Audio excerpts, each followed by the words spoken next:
You know, it's pretty wild. Have you heard about that recent video discussing Joe Rogan's CIA handler being in damage control? Oh, definitely, it's quite a headline grabber. The whole thing with the former CIA agent Mike Baker really caught my attention. Yeah, exactly. It's like the video dives into how Baker, who apparently used to work inside, lays out the CIA's take on the Epstein files that were discussed on Joe Rogan's podcast. Right, right. So it's not just a casual mention, it's more of an insider glimpse into some really controversial files. For sure. And it's interesting because the video comes from Podcast Cringe and they clearly aim to expose these behind the scenes narratives. It really grabs you, doesn't Yeah, it? absolutely. It's like watching a mini documentary that layers political intrigue with pop culture. The interplay of credibility and sensationalism makes it compelling.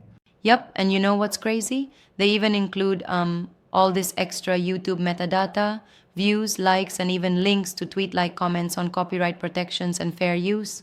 It's like they're framing the video as both a controversial reveal and a piece of media commentary. That metadata definitely adds to the story. It's almost as if you get a glimpse at the modern media's tension between free speech, talent commentary, and even intellectual property law, isn't it? Exactly. It's like a modern mashup where conspiracy theories, political drama, and YouTube culture all fuse together. You know, it's like the digital age's version of Cloak and Dagger meets social media hype. For sure. But don't you think there's a bit of a twist here? The whole thing seems to be wrapped in layers of like provocative thumbnails and catchy titles. It makes you wonder how much is actual substance versus dramatization for clicks. I can see that. I mean, Joe Rogan's platform is already massive. To now have his CIA handler, or at least someone who claims that title, under fire with damage control, it's a very loaded concept. Yeah, And the fact that it ties into the Epstein files just cranks that suspense up another notch. exactly. And here's where it gets really intriguing. You've got former intelligence figures speaking out in a public forum about such secretive matters, which has always been a theme in our political discourse. Yeah, it's fascinating how these discussions spill over from traditional media into platforms like YouTube, almost like the old spy novels, but with a modern twist, right?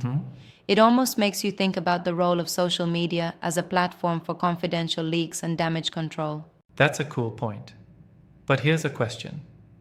Do you think these exposés are genuinely revealing what's happening in the corridors of power, or are they more about stirring up controversy to boost viewership? Oh, great question. I mean, it's like on one hand, having a former CIA handler speak on the Epstein files does add a level of authenticity, but on the other, the Yeah. heavy handed production and the sensational title suggests there might be some, exaggeration at play. Right, that's exactly what I was thinking. There's a balancing act here between genuine disclosure and infotainment. And sometimes the line between the two gets really blurry. Exactly. It's that blur that fuels the viewer's curiosity.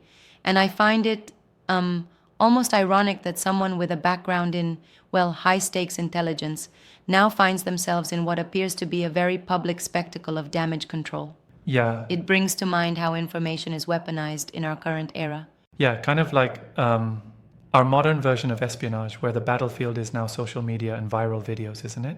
Totally. And another layer is the underlying tension about the Epstein files. That topic by itself has been loaded with conspiracy theories and heated debate for years. So bringing that into the mix makes the whole narrative even more explosive. And let's not forget the impact on Joe Rogan's brand, too. He's always been a polarizing figure. Now, having a former CIA handler on his podcast discussing such sensitive topics, it's a recipe for massive attention, both good and bad. Right.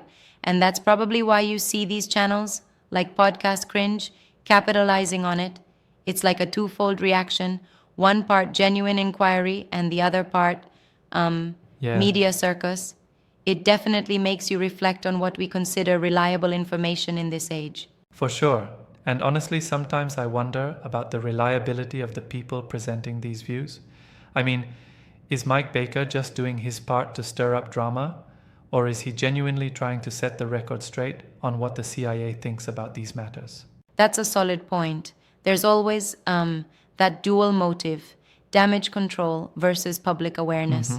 Depending on your perspective, he could either be seen as a whistleblower or someone who's just enjoying the limelight of controversy. Exactly. And it leaves us, the audience, with a sort of ambiguous mess to sort through. It's a reminder that in our digital era, narratives are often, well, curated rather than organically revealed. True, like when you see those product placements mixed into the video. The entire setup with links to merchandise and subscription plugs. It's like they're not just selling a story, but a whole lifestyle surrounding the drama. Yeah, It adds another layer of commercialization to the narrative. right. And that commercialization can sometimes dilute the seriousness of the issues. I mean, are we discussing important intelligence matters or just fueling a viral spectacle to drive clicks and revenue? Exactly, and that's a critique I can't help but raise sometimes. There's a very delicate balance between informing the public and, sensationalizing serious content for popularity. In this case, the mixing of high-stakes political drama with everyday YouTube culture can feel both innovative and, dare I say, a bit manipulative. Absolutely. And it raises valid questions about journalistic ethics in the digital age. Who's really benefiting? Us, as viewers, or the platforms and creators at the helm of it?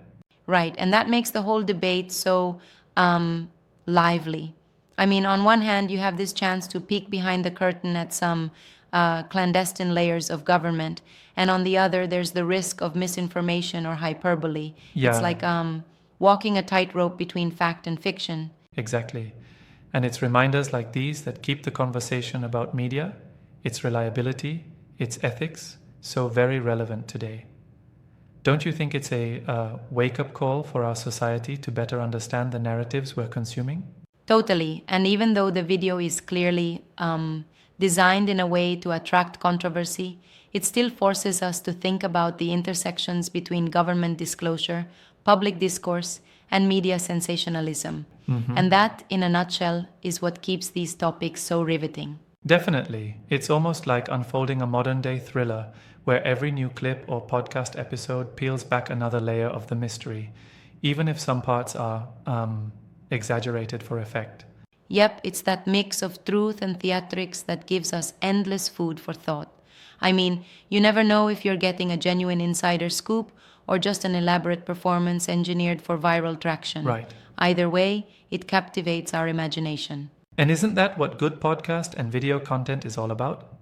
Sparking debate, keeping us on our toes, and sometimes challenging the narratives we think we've got figured out. Exactly. It's definitely a multifaceted discussion, one that touches on, well, everything from government secrecy to the power of media in shaping public opinion. And even if some might argue that it's all a bit overblown, it's a conversation that's necessary in our times. It's like, a modern detective story we're all a part of. Absolutely. And while I might respectfully challenge the over-the-top dramatic sometimes, there's no denying that it fuels a lot of critical thinking and curiosity. It definitely leaves you pondering the real motives behind these revelations. Right on. It shows us that even in the digital era, discussions like these are key to understanding the complex dance between power, secrecy, and public discourse. Yeah, And honestly, that's what keeps me coming back to these podcasts and videos. They make you think. couldn't agree more. And that's the beauty of it. Whether you're after serious intel or just a bit of media drama, there's always a layer to peel back and examine. For sure. Well, here's to keeping our curiosity alive, questioning the narratives, and staying informed, even if sometimes the truth is wrapped in controversy and entertainment. Absolutely. Cheers to that, and here's to many more spirited discussions on these tangled webs we navigate every day.